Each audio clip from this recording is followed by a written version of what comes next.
Monsieur, peuple congolais, je vais ici vous parler des révélations sur les secrets de longévité du dictateur Denis Sassou Nguesso au pouvoir France-Afrique au Congo-Brazzaville. Et pourquoi? Parce que être citoyen, c'est d'abord être informé. Parce que l'inégalité entre couches sociales, culture, société et civilisation n'est pas fondée sur la nature. Elle réside dans l'éducation ou l'information qu'on donne à l'individu, ou plutôt dans celle qu'on lui refuse. Ceci est d'ailleurs un cas de prise de conscience universelle à l'échelle congolaise. Mesdames, Messieurs, oui, être citoyen, c'est être informé, puis de s'indigner, et enfin d'agir. Être citoyen, c'est être critique et solidaire aussi. Mesdames, Messieurs, je vais ici vous parler de la longévité du dictateur Sassou Nguesso au pouvoir. France-Afrique d'ailleurs. Mesdames, Messieurs, peuple congolais. Vous savez, les secrets de longévité au pouvoir France-Afrique du dictateur Sassou Nguesso se résume en 5 actes immuables. C'est-à-dire non interchangeables. Mesdames, Messieurs, acte numéro 1. Vous savez que le dictateur Sassou Nguesso fut repéré par les réseaux France-Afrique, c'est-à-dire par les réseaux FOCA, dans les années 1970. Il avait alors autour de 32 ans. Et ce fut donc un bon produit. Oui, un produit significatif du Code noir. Oui. Mais le Code noir, c'est quoi? Le Code noir fut appliqué pour la première fois au XVIIe siècle. Oui, au XVIIe siècle, pendant l'esclavage. Parce que l'esclavagiste européen ou blanc se demandait, est-ce que l'Africain est humain? Est-ce qu'il a une âme et une conscience? Eh bien oui. Parce que les animaux n'ont ni d'âme ni conscience. Parce que c'est l'animal, l'instinct commande. L'animal obéit. L'animal est l'incarnation d'une totale servitude à la nature. On ne peut parler d'humain que pour un être qui s'est affranchi d'abord du déterminé naturel et aussi du Code noir. Mesdames, Messieurs, oui. Les maîtres esclavagistes se demandaient, est-ce que l'Africain est humain? Est-ce que nous sommes humains? Parce que quelqu'un qui n'a pas d'âme ni conscience n'est pas humain. Il n'est pas responsable du tout. Les animaux ne sont pas responsables de leurs actes. Donc ce fut un bon produit. Ils avaient repéré que Sassou Nguesso est significatif de ce qui a été étudié en ce qui concerne le Code noir. Donc Sassou Nguesso pourrait appliquer lui-même ce Code noir parce qu'il n'a pas d'âme ni conscience. Et ce fut un bon produit pour être à la tête de ce pays, France-Afrique stratégique, avec ses ressources naturelles. N'oublions pas les transactions financières dans le fonds CFA, qui nourrit le trésor public français. Donc, Sassou Nguesso, il y a eu les mises à l'épreuve pour qu'il soit vraiment adopté. D'abord en 70, avec l'histoire de Kinganga, Sassou est passé sans scrupule pour l'assassiner et demander même l'assassinat de Diawara. Et en 73, c'est sans scrupule. On avait demandé même Kolela et Marine Gwabi nous était Marine Gwabi, sinon Kolela aurait pu perdre sa vie. Mais il paraît qu'il aurait perdu après par empoisonnement en 2000, je ne sais pas, oui, 5 ou 9, je ne sais pas. Voilà. Mesdames, Messieurs. Donc n'oublions pas l'assassinat de son mentor, Marien Gwabi, alors qu'il lui-même était ministre de la Défense et de la Sécurité. Voilà, donc c'est le parfait produit Dès 77 jusqu'à nos jours, ils ont trouvé que ça, c'est un bon produit qui représente vraiment, qui est significatif de ce qu'on cherchait du Code noir. C'était un bon produit, une marque déposée du Code noir à l'échelle de France-Afrique. Et donc, pour ces genres d'individus qui sont comme Sassou ou d'autres qui sont représentatifs du Code noir, donc, trahir, il peut trahir sans fin, il n'y a rien. Vous pouvez être avec lui 2 heures après, il vous trahit. Il n'y a pas de problème. Donc, voler, non. Assassiner ou tuer, donc, en réalité, c'est des gens qui ne sont pas responsables, puisqu'ils n'ont pas d'âme ni conscience. Parce que les malades mentaux, dans les affaires criminelles ou pénales, ou voilà, un malade mental, on ne peut pas le juger, parce que même les psychopathes et les sociopathes, ils sont irresponsables. C'est des gens qui méritent d'être allés dans les prisons psychiatriques et rester là à vie.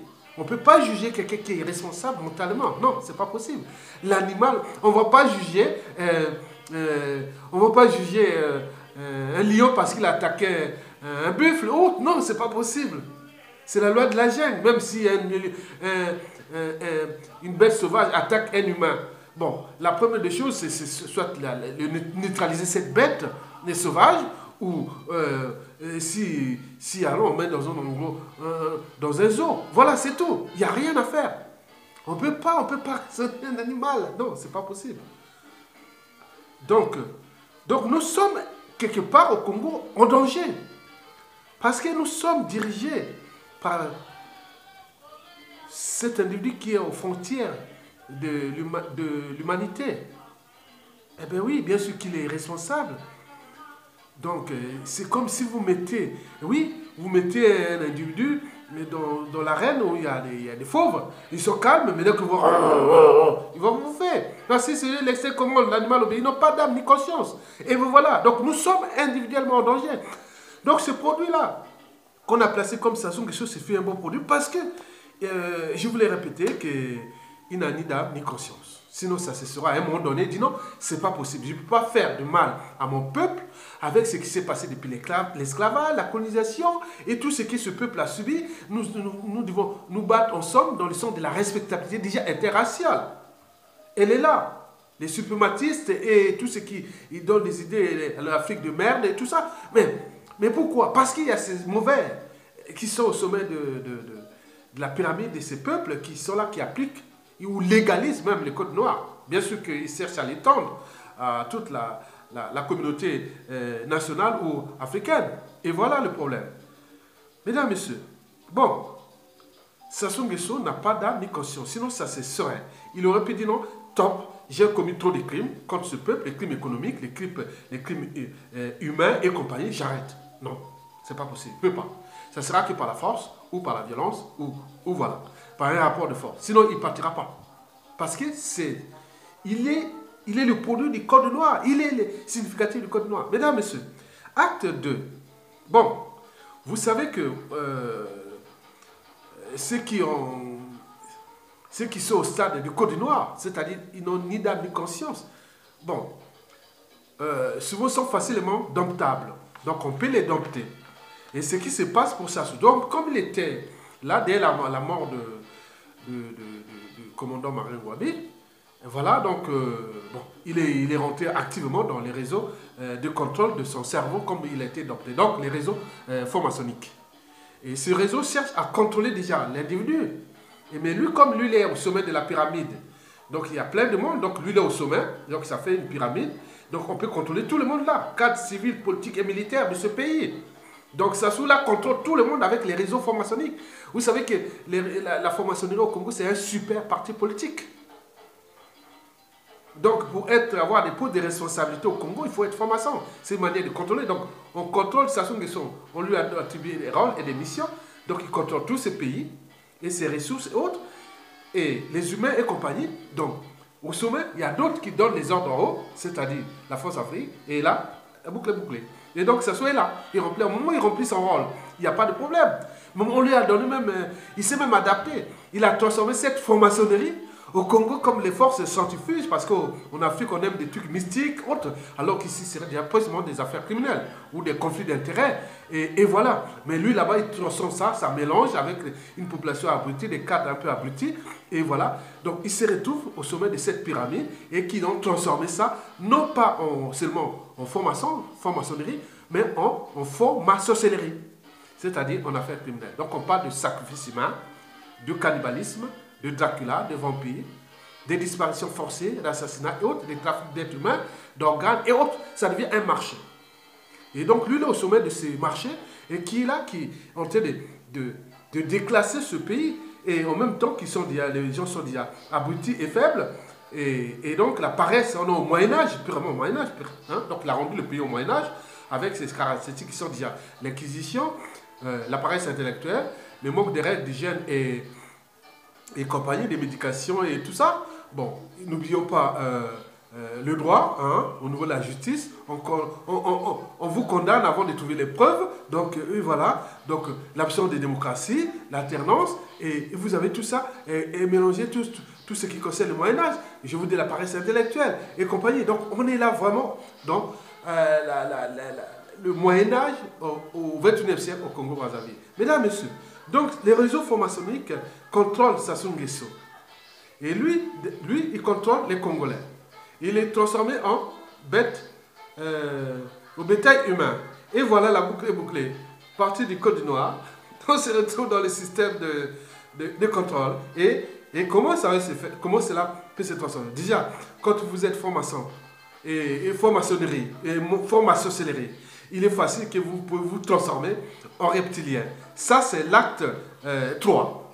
L'acte 3, c'est-à-dire Sassou Nguesso, c'est le grand maître reptilien. Et c'est la longévité, parce que c'est un grand maître reptilien. Les reptiliens, déjà, il faut dire que les reptiliens ont deux caractéristiques majeures. La première caractéristique des reptiliens, c'est qu'ils sont l'incarnation d'une totale servitude à la barbarie, au crime du sang,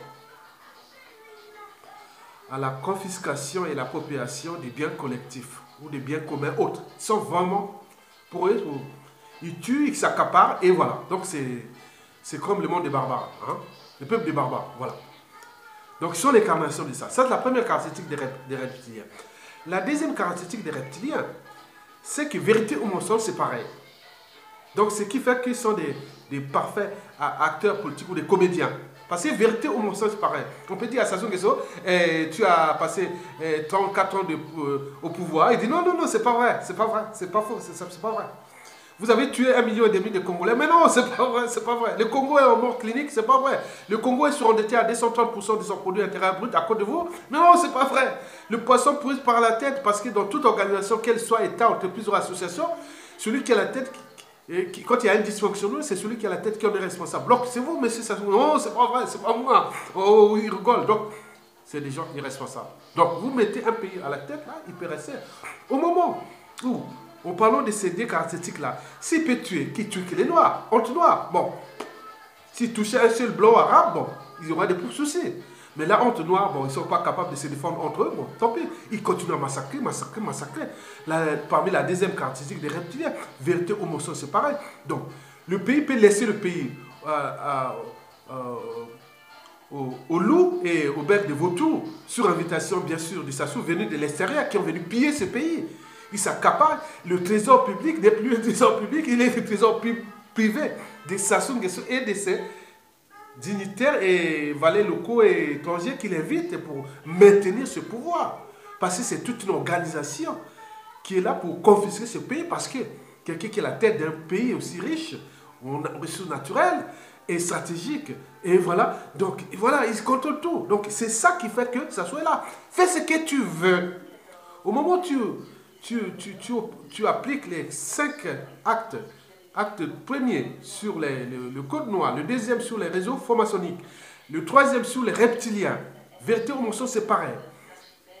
Donc, ils peuvent mentir et quoi, ils ne fournissent aucun effort, ils ne dépensent aucune énergie pour trouver là où il y a la vérité, là où il y a le mensonge. Mais c'est pareil. C'est nous, humains, qui fournissons beaucoup d'efforts à nos propos pour chercher d'abord la vérité.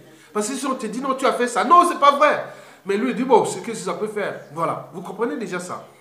Bon, acte 4, bon, ça veut dire que ils ont les moyens de l'État. C'est confisquer des moyens de l'État et ces moyens sont colossaux. Et je vous peux parler des armées, de la police, du renseignement, de la justice, des moyens des ressources naturelles, des comptes publics, du lobbying et compagnie de l'État. Ils s'accaparent de ça. Maintenant, ils s'attaquent au peuple en protégeant ceux qui le protègent. C'est-à-dire, bien sûr, avec les mercenaires. Donc ça, c'est détruit. Donc on l'a demandé de détruire ce peuple pour qu'il reste là au pouvoir. Parce que si tu ne détruis pas, tu ne peux pas. Si tu construis, non, on peut réagir contre toi. Donc il faut détruire. Donc il est venu là s'acharner contre ce peuple avec ses alliés. Donc tout au peuple est déclassé, décivilisé et déshumanisé. Et ainsi anéanti, le peuple ne peut que s'adonner qu'à des occupations médiocres. Des types sorcellerie, veillées mortuaires, des prières en série, et voilà tout. Il y a plein de choses comme ça, médiocres. Donc, il ne peut plus réfléchir et penser. Donc, c'est connu. Ça fait partie de ce qu'on appelle les stratégies de la manipulation de masse, de Chomsky. Donc, il y en a 10 stratégies. Ceux qui connaissent, tapez sur Internet 10 stratégies de la manipulation de masse. Ça soit applique ça, simplement. Et les Congolais ne voient que du feu. Parce qu'au niveau tant civil, politique et militaire, personne n'est capable d'agir. Parce que nous ne sommes pas un peuple. Nous sommes une mosaïque des tribus. Chacune avec ses intérêts particuliers et partisans. N'oublions pas les conflits d'intérêts. La guerre des égaux. Hein? Et voilà. Donc il y a tout. Et en plus, c'est cette anthropologie. Parce qu'on n'a pas transmis des valeurs depuis la décolonisation jusqu'à nos jours. On ne nous a pas transmis des valeurs de liberté, de dignité, de justice. De s'indigner mais d'agir et aussi de tout ce du sens de l'honneur voilà, donc on n'a pas ça. Les gens peuvent s'indigner et ils restent là, c'est des peuples moutons et les peuples moutons généralement engendrent les tyrans des loups et voilà la suite. Bon, la dernière acte numéro 5 pour le régime, c'est surtout c'est le produit final. Donc le pays tout entier n'appartient plus au peuple congolais, c'est appartient maintenant à Sassou Nguesso, sa propriété privée, et avec tous ceux qui l'ont aidé pour être là, qui l'obtiennent, tous ces réseaux qui l'obtiennent. Donc tous ces réseaux sont énormes. Pardon, monsieur. Mesdames, monsieur, excusez-moi. Donc ces réseaux sont d'abord à l'échelle nationale, c'est-à-dire ces dignitaires qui sont au nord, au sud, est, ouest, et qui l'alimentent par ce qu'il a toujours su faire, c'est-à-dire l'achat de conscience, la corruption, les laisser faire et compagnie. Et voilà, donc il invite aussi ceux de l'extérieur. Venez exploiter les ressources naturelles du Congo. Venez ce que vous voulez faire. Ils invitent tous les étrangers, tout le monde. Vous êtes dans la Java. Venez ici, il y a même du bunga bunga. Et voilà, parce que ici on n'a plus de normes sociales. Il n'y a plus de repères moraux. On respecte la vertu et l'intelligence, c'est suspect. La médiocrité, c'est bon. Et vous commencez à ajouter tout ça, donc ça devient beaucoup pour un pays. Donc nous sommes foutus pour ce pays parce qu'il est au mains de ça. Donc vous comprenez les secrets de Sassou Nguesso. En réalité, si on pouvait résumer, Sassou Nguesso qui n'a pas d'âme ni conscience, donc ça c'est le pilier. Et deuxièmement, en sachant ça, il sait que comme il n'a pas de repères moraux ni de normes sociales, donc qu'est-ce qu'il fait? Il dit, faites ce que vous voulez pourvu que je reste au pouvoir. Vous pouvez voler, tuer, assassiner, faire tout ce que vous pouvez rentrer dans ce pays, faire ce que vous voulez. Majoritairement étrangers, que vous êtes là, voilà, foutez les bordels à ce peuple-là. Et tant mieux. Et c'est bien comme ça. Au moment où je suis au pouvoir, et donc on l'aide pour ça. Et donc nous allons à la sortie, le réveil sera amer et brutal. Parce que dans les situations où les gens disent c'est pas vrai. Oui, c'est comme un cancer, les métastases. Oui, ça commence un petit kiss, après ça monte. Hein. Donc nous on est là, on est peut-être en phase terminale. Les pays risquent d'explosion et d'implosion. Et aux yeux du monde, on est dans le statu quo et personne ne veut prendre ses responsabilités. Donc il faut les détruire complètement. Et quand ça va se réveiller brutalement, comme on dit dans 97% des cas, la chute d'indicateur apporte tous les chaos à son peuple. Et ceux qui le protègent sont obligés de le protéger aussi pour éviter les chaos. Donc on ne sait pas voilà, donc on se retrouve dans ce rapport ce jeu entre le chat et la souris. Bientôt celui du gendarme et du voleur. Puisque le peuple a toujours les derniers mots et les derniers jugements. Le peuple c'est qui? C'est moi qui vous parle. c'est d'autres, plein. Il y en a plein au pays. Des gens qui demain vont prendre le contrôle de ce pays qui, demain, il y aura un choc d'abord de moralité, un choc judiciaire et tous ces chocs-là vont se faire là. Sans scrupule et sans état d'âme. Parce que pour réformer, pour construire une société meilleure, il faut tout justement réformer l'individu d'abord. Le Congolais doit être réformé au niveau d'abord des mentalités, des habitudes et des comportements. Et qui, il faut les rappeler, ont été tous abîmés pendant les 34 ans de la dictature des Sassou et des Nguesso et des Safras Afrique. Donc il faudra un choc au niveau des mentalités. Et puis, qui va intégrer bien sûr l'administration judiciaire et pénitentiaire. Il y aura des prisons qu'on va construire. Ça, s'il n'y a rien à faire. Si vous avez un membre de la famille autre que moi personnellement, j'ai dit ce message-là, bon, si j'arrive, si vous avez fait des crimes autres avec Sassou, moi, ne venez pas dire, allez voir tonton Isidore parce qu'il y a telle fois son copain qui est ministre, c'est ceci, qui sont ensemble, les ministres, les sudistes là, qui sont tous ensemble avec tonton Isidore, et va voir là. Non, non, non, non, non. Moi, c'est ça, ce sera du caviar. Venez pas me voir. Parce que je vous dis, voilà, je signale. Bon, allez le chercher. Oui, parce que la charité bien ordonnée commence par soi-même. Donc, moi, ne venez pas chercher, voilà. Prenez votre risque de se battre pour votre pays. Et si vous attendez que d'autres se battent, et vous venez après pour jurer que voilà, c'est mon frère, grand frère, père, autre. Non, non, non, non, non. Ça ne se passera pas comme ça. Moi, je suis humble, mais beaucoup l'ont considéré qu'Ayatonga, c'est un homme froid quand il s'agit de ces choses-là, du droit. Je suis froid. Je suis parfois sans scrupule. Bon, donc, méfiez-vous de ce qu'ils font là un temps. Et la finalité, elle est là. Donc, nous sommes individuellement et collectivement invités à subir ce régime qui a été placé là parce que ces gens-là ne sont pas au stade de l'humanité. Ils sont à un certain stade aux frontières de l'humanité par rapport aux actes précités. Et à nous de se battre individuellement pour récupérer d'abord notre liberté, notre dignité, puis notre pays. Et après, on va traiter ces gens. Bien sûr, ils seront bien traités. Les idées sont énormes. La volonté politique est là. Donc, il faudra vraiment rendre qu'ils auront beaucoup des embrouilles. Mais par contre, ceux qui ont pris des risques, que ce soit du côté du pouvoir, pour sauver le pays, bien sûr, on n'est pas des barbares, on n'est pas des sauvages. Il y aura bien sûr des circonstances atténuantes énormes. Je ne sais pas un gars de Sassou qui n'a pas tué les gens, ou qui a volé, ou d'autres qui ont tué. Il faudra trouver des clauses par rapport à ça, parce que nous devons d'abord sortir de cet entonnoir du mal qui ont été détour un pays qui risque de disparaître. Bien sûr que le Congo ne disparaîtra pas, mais nous devons d'abord responsabiliser nous-mêmes au niveau de la résistance, qu'on reste droit dans les mêmes buts, ça se dégage.